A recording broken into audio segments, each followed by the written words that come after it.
Comme Nanchou, c'est ça. Ouais, Ouais. Guillemard. Ouais, Guillaume. C'était Tamik. Alice Tamik, épouse Johnny. Pas Johnny Jean, si c'est ça. Oui, c'est bon. On est en direct.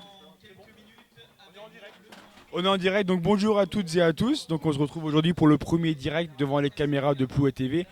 Aujourd'hui, euh,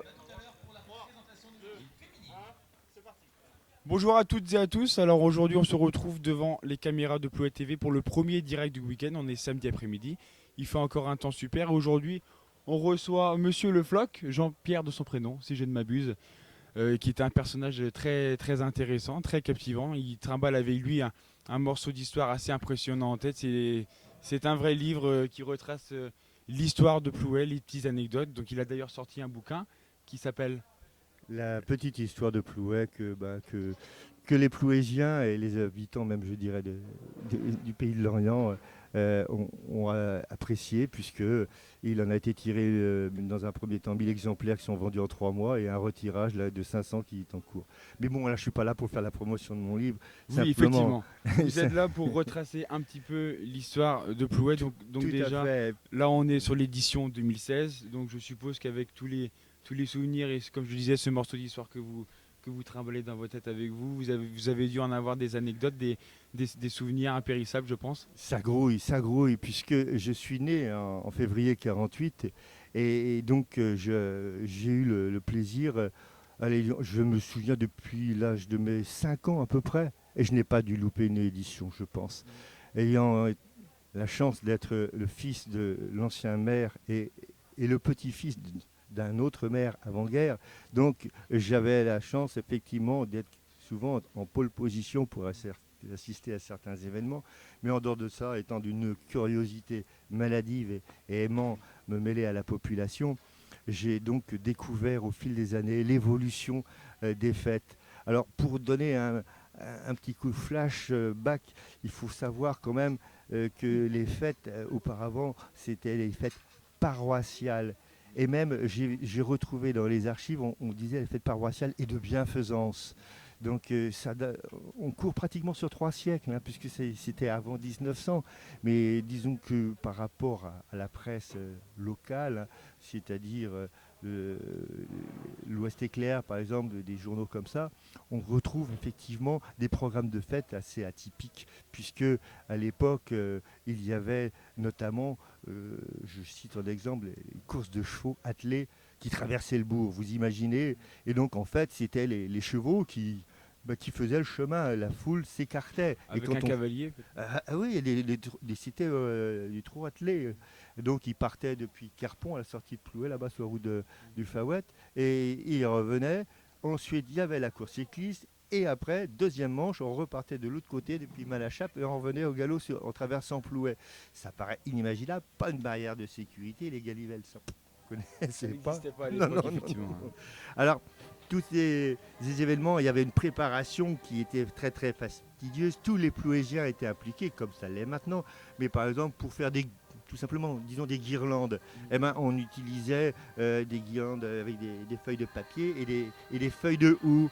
Et donc, on a retrouvé des photos de l'époque où je vois notamment les deux sœurs de mon père en train de faire des guirlandes rue des Moutons, qu'on appelle la rue du commerce maintenant.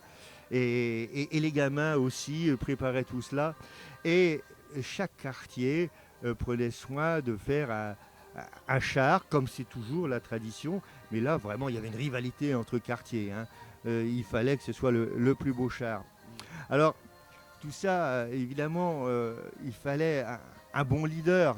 Et je ne peux pas m'empêcher de citer, et là je parle au fils d'un ancien président du comité des fêtes, puisque vous êtes le fils de Roland Flégeot.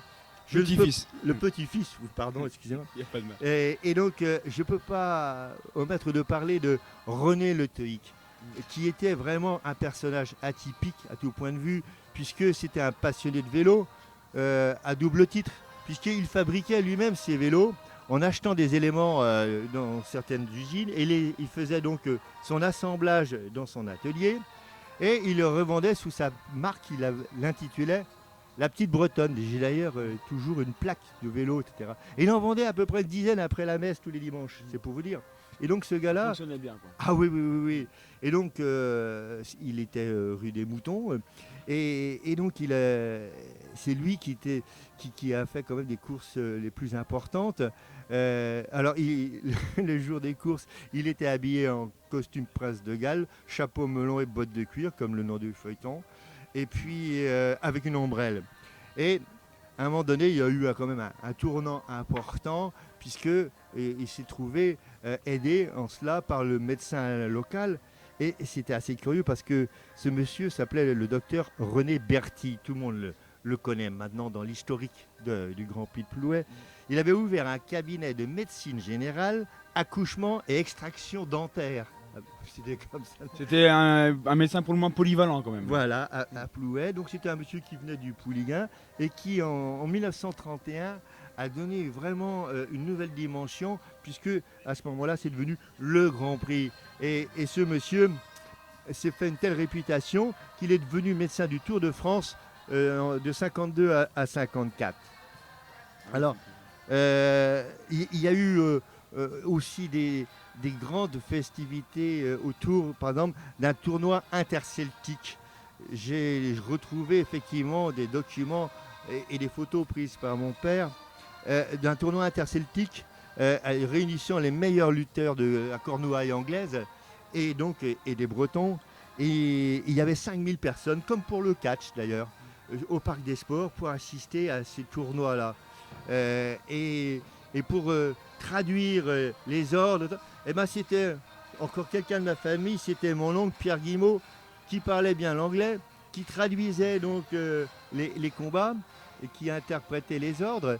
Et d'ailleurs, il avait été nommé interprète par les Américains lors de la libération de Plouay. Donc vous voyez, il y a des petites histoires de famille assez rigolos. Alors évidemment, le catch professionnel a fait son apparition l'année de ma naissance, en 48, et ça a très très bien marché.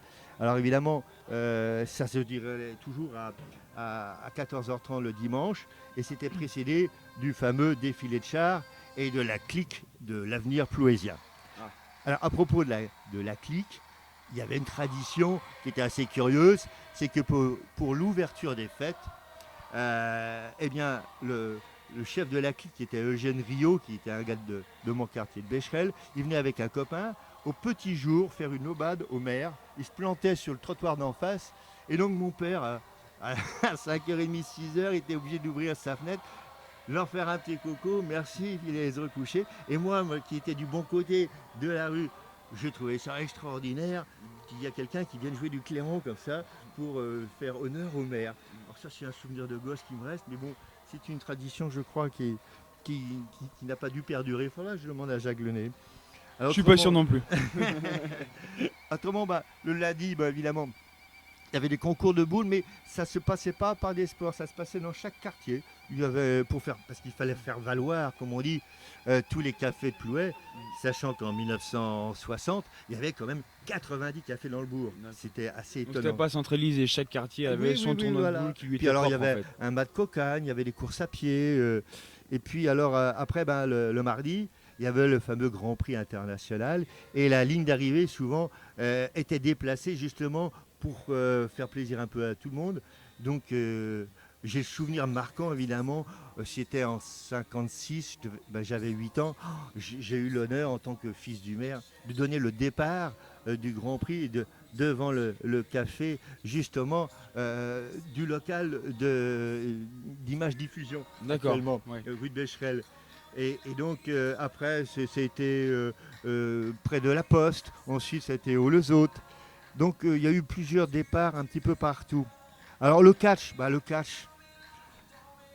il y a eu des moments extraordinaires parce que la promotion qui en était faite par le reportage télévisé de Roger Coudert quand c'était en noir et blanc, où donc on voyait ces fameux catcheurs qu'on voyait à la télé, le bourreau de Béthune, Chéri Bibi, l'Ange Blanc.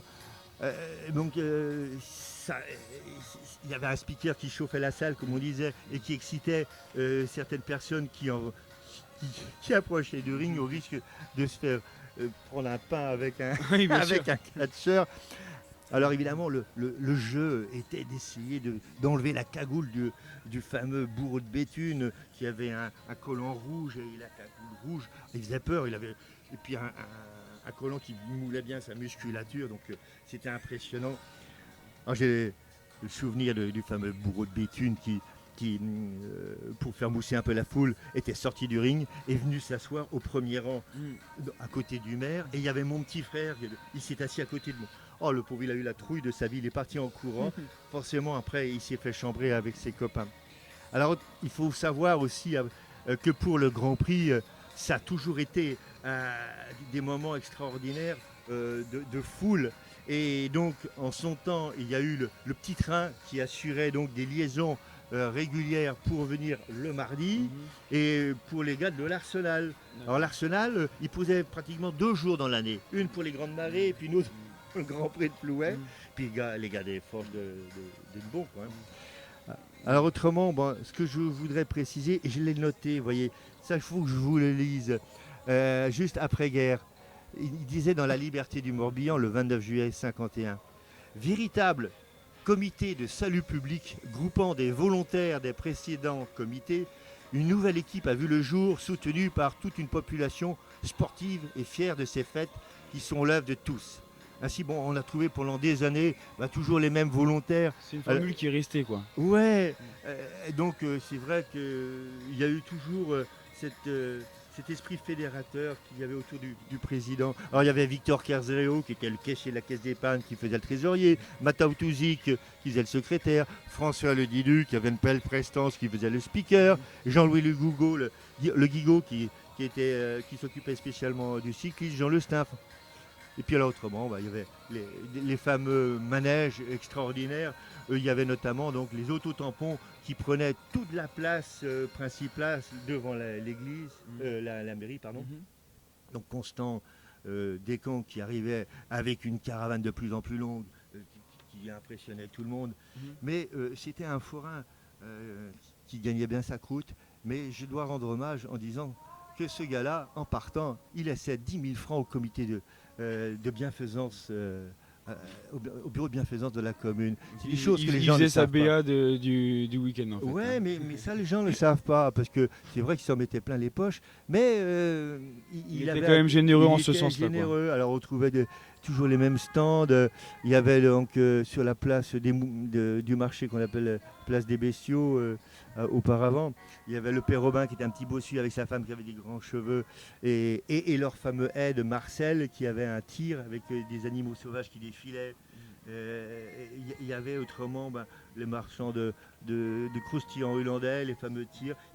On retrouve encore aujourd'hui d'ailleurs. Oui. Donc comme je vous l'ai dit, c'est vraiment un beau morceau d'histoire que vous emportez avec vous. C'est vrai, je suis un grand bavard. Oui. Et je pourrais vous en parler pendant des journées et des journées. En tous les cas, moi c'est toujours un réel plaisir de me replonger dans cette ambiance.